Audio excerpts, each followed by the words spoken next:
వేములవాడ పట్టణంలో మున్సిపల్ ఎన్నికల్లో 28వ వార్డు కౌన్సిలర్గా గెలుపొందిన ప్రతాప హిమబిందు రామకృష్ణను బ్రాహ్మణ నిత్యాన్న సత్రం బ్రాహ్మణ సేవా సంఘం అనువంశిక అర్చక ట్రస్ట్ ఆధ్వర్యంలో శంకర మఠంలో ఘనంగా సన్మానించారు.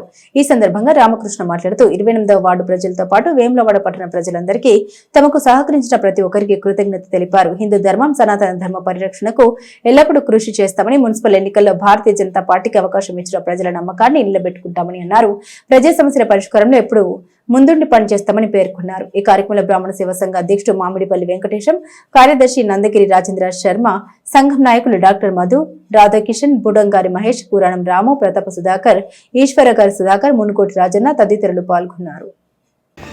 ఐక్యతతో గెలిపించుకున్న ప్రతాప హిమబిందు రామకృష్ణ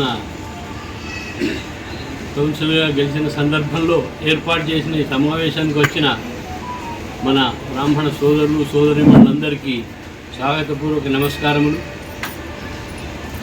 చాలా రోజుల తర్వాత మన వెంకన్న గారు కూడా చెప్పారు, కానీ మనం ఒక ఐక్యమైన శక్తిగా ఈ పొలిటికల్గా మనం ఒక ఐక్య ప్రదర్శన జరగడం మాత్రం నేను దాదాపుగా 81 నుంచి నేను ప్రతి ఎన్నికల్లో సపోర్ట్గానే ఉంటున్నాను, కానీ చూడడం మాత్రం ఇది ఫస్ట్ టైం ఇంత సామూహికంగా ప్రతి వాళ్ళు కూడా ఏ ఒక్కరు కూడా అది కాకుండా మనం చేయడం అనేది మన ఐక్యతను ఒక పెద్ద నిదర్శనం.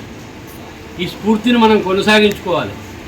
రామకృష్ణ 81 నుండి గ్రామ పంచాయతీ మెంబర్ అప్పటి నుంచి కూడా రాజకీయాలలో ఉన్నాడు. అప్పటి నుంచి దాదాపుగా ప్రతిసారి గెలుపు గుర్రంగానే వస్తున్నాడు. ఒకసారి సర్పంచ్గా గెలవడం, తర్వాత వైస్ చైర్మన్గా గెలవడం, తర్వాత అంతకుముందు కోఆపరేటివ్ చైర్మన్గా గెలవడం, ఇట్లా రకరకాల కార్యక్రమాలతో మొదటి నుంచి కూడా మనకు ఒక బలీయమైన శక్తిగా తను ఎదిగిండు.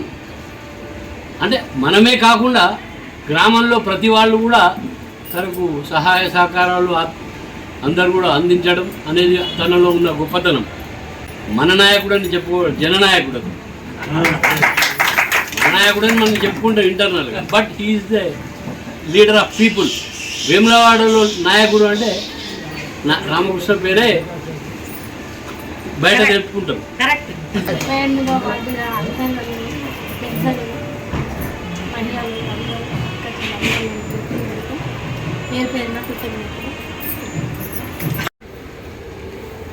నామినేషన్ రాకముందు నెల రోజుల ముందుకెళ్ళి కూడా మీరు అందరూ కూడా ముందుగానే మద్దతు ప్రకటించి రిజర్వేషన్ సిస్టమ్ 23 వారిది బీసీకి పోయింది, అయినా 21 మిగిలింది. మనం అదొకటే ఖచ్చితంగా గెలవాలనే కలిసి కూడా మన అందరి దగ్గర ఉంటాయి. అంటే పోటీ చేసే సీటు కేవలం ఒక్కటే మిగిలింది, ఫార్వర్డ్ కమ్యూనిటీ. వేరే కాడ కాంటెస్ట్ చేద్దాం అంటే మన బలం ఉన్న కాడ బీసీ రిజర్వేషన్ చేసి అది పొలిటికల్ డ్రామా, అది కావాలని చేసిన చర్యలు ఇవ్వని. సరే మా చేతికి పవర్ వచ్చినా మేము కూడా అదే చేస్తాం కావచ్చు. అధికారం ఉన్న వాళ్ళు ఆ మాత్రం అడ్వాంటేజ్ తీసుకుంటాం, దాన్ని ఎక్కడ తప్పు పట్టాం మనం. ప్రత్యేకంగా మీ అందరికీ కూడా నేను మనస్ఫూర్తిగా కూడా కృతజ్ఞత తెలియజేస్తాను. చాలామంది ఆలోచనలు చాలా రకాలు చెప్పారు. ఇవాళ ప్రపంచంలో కాస్ట్ ఏంటి అంటే 5 లక్షలు 10 లక్షలు 10 కోట్లు కాదు, ఓటే కాస్ట్.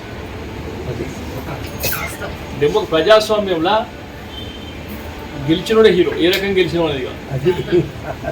మరి ఆ రకంగా పనిచేసే పరిస్థితి అంటే డెమోక్రసీలో మనం సమాజంలో చూస్తున్నాం. ఒక్కసారి గెలిస్తే రెండోసారి గెలవడం చాలా కష్టం. నేను చాలా మీటింగ్లు చెప్పిన నా పొలిటికల్ లైఫే 20 ఏళ్ళు. అప్పుడు 81 వార్డు మెంబర్ ఇదే వార్డుకి వెళ్ళాడు. అంటే దాదాపు అప్పుడు బనానా కాంటెస్ట్ చేసి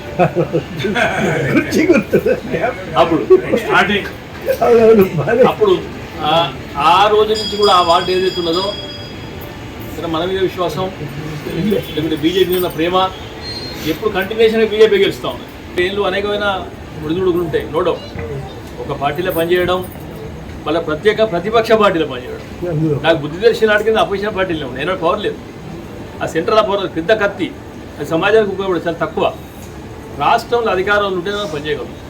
చెప్పి భగవంతుడు ఆశీర్వాదం ఉంటారు. ఇక్కడ ఎన్ని సీట్లు గెలిచినా ఆ క్రెడిట్ నాకే, ఎన్ని సీట్లు తగ్గినా ఆ నష్టం నాకే. పార్టీ నా పేరు నడుస్తూ ఉంది, మన పేరు నడుస్తూ ఉంది. మనమే ఎగ్జాంపుల్ తీసుకుంటాం. అయినా మంచి రిజల్ట్ వచ్చింది, టీఆర్ఎస్ ఏదో అడ్డుకోయింది, డిఫరెంట్ ఒపీనియన్స్. ఎలక్షన్స్ వచ్చినాయి, ఎలక్షన్ తర్వాత విడిచిపెట్టాం.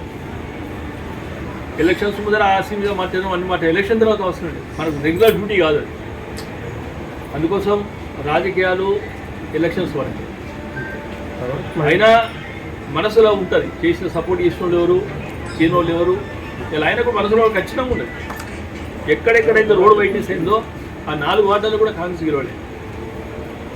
16వ వార్డు లింక్ ఉంటుంది, 20వ వార్డు లింక్ ఉంటుంది, 22వ వార్డు లింక్ ఉంటుంది, 20వ వార్డు లింక్ ఉంటుంది. ఈ 4 వార్డుల్లో కూడా 3 వార్డుల బీజేపీ గెలిచింది, 1 టీఆర్ఎస్ గెలిచింది. అంటే ప్రభావం పడ్డది. ఎక్కడైతే నష్టపోయిన వ్యక్తులు ఇక్కడ ఓట్లు వేయలేరు. డెఫినెట్ స్టంట్ అంటాం. ఇది లాస్ట్ టైం కుట్రతో చేసింది. జాతరపల్లి కలిపిండు, పునేపల్లి కలిపిండు, ఆరిపల్లి కలిపిండు, నాంపల్లి కలిపిండు. అంటే మేము సీట్లు తీసుకోలేదు, మన ప్రాబ్లం తక్కువ. అంటే పబ్లిక్లో అవేర్నెస్ లేదు, పొలిటికల్ అవేర్నెస్ లేదు. ఎక్కడ రమేష్ బాబు చేసిన కుట్ర ఏదున్నది ఆయనకి తిప్పుకొట్టింది. సీట్లు తక్కువ చేసింది వాళ్ళకి, అధికార పార్టీ ఎటువంటి అటు పోయినాం. అందుకోసం ఈ రిజల్ట్ ఏదైతే ఉన్నదో మాకు సాటిస్ఫాక్షన్ ఉన్నది, మా పార్టీ కూడా సాటిస్ఫాక్షన్ ఉన్నది. నేను మరొక్కసారి కూడా మీ అందరికీ కూడా ప్రత్యేకంగా ధన్యవాదాలు తెలుస్తూ ఉన్నాం. గతంలో ఎట్లా చేసినామో పనులు రొటీన్, సరే ఒక పనులు అయితే రాజకీయాల్లో 4 పనులు చేస్తాం, ఓ పని అవుతుంది కాదు. కానీ నేను ఎవరు వచ్చినా ముందుగా రిసీవ్ చేసుకుంటాను. కానీ అవుడు కాకపోతే సమస్య ఇచ్చిపెట్టాను. అనేకమైన సమస్యలు ఇప్పుడు వాళ్ళ 13 అర్చకులు పోసుకుంటే నిన్న కూడా హనుమంతరావు గారితో జైలు కాగానే మాట్లాడిన కమిషనర్ గారితో, మరి ఇప్పుడన్నా న్యాయం చేయండి కదా, ఫైల్ పెండింగ్ ఉంది, అది ఖచ్చితంగా చేస్తామని చెప్పి. శైలజ రామయ్య గారు కూడా నిజంగా కూడా వారు లేకుంటే ఆ హెరిటరీ వడ్డు వీళ్ళ పదం రాకపోతుంది. అనేక సార్లు ఫోన్ చేశాను. చంద్రబాబు గారు అయితే దాదాపు ఒక 10 సార్లు రిపీట్ చేసి ఆయనకి ఈ కాన్స్టిట్యున్సీలో అవసరం లేదు. ఏంటంటే ఉన్నదాన్ని కాపాడుకుందామని ఆ పదం పెట్టకుంటే ఇలా ఒక 5,000-6,000 అప్లికేషన్స్ వచ్చాయి జాబ్ అనేటోరు. ఆ పదం పెట్టుకుంటే దాదాపు లిమిట్ అయింది. దానికోసం 3 సంవత్సరాలకి 4 సంవత్సరాలకి పిల్లలు కష్టపడ్డారు. దాదాపు విశాలమైన వాళ్ళ కార్ల కిరాయిలో ఒక 5 లక్షలు పెట్టినారు. అంటే అంత సీరియస్గా ప్రయత్నం చేస్తారు. అదే ఉన్న రైట్ విడిచిపెట్టుకోవద్దని ఆలోచన. నడిచేది నడవాలనుకుంటే రిక్రూట్ అయిపోవాలని ఎవడో చేయరు. ఈ 2 సంవత్సరాలు ఎక్స్పీరియన్స్ అయిపో దాన్ని కాపాడుకునే ప్రయత్నం చేద్దాం. పూర్తి స్థాయిలో కూడా నేను మళ్ళొకసారి మీ అందరికీ కూడా అది హామీ ఇస్తాను. ఏ పని పడ్డా ఖచ్చితంగా చేస్తాం. మళ్ళీ ఈ వాటర్ పల్లెలు సిమెంట్ అయిపోయినా వాటర్ అన్నీ ఉన్నాయి. ఏమన్నా చిన్న చిన్న పనులు మిగిలితాయి, కొన్ని మిగిలినాయి కదా, అవి కూడా ఏమి మన దాకా కవరింగ్స్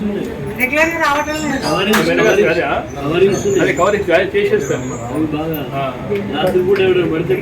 అవన్నీ ఒక 1 మంత్ ట్రైబుల్ని నిన్న కూడా మాట్లాడి నేను అవన్నీ చేస్తా కనుక మరొక్కసారి కూడా మీ అందరికీ కూడా మనస్ఫూర్తిగా కూడా చేస్తా ఉన్నాం. భారత్ మాతా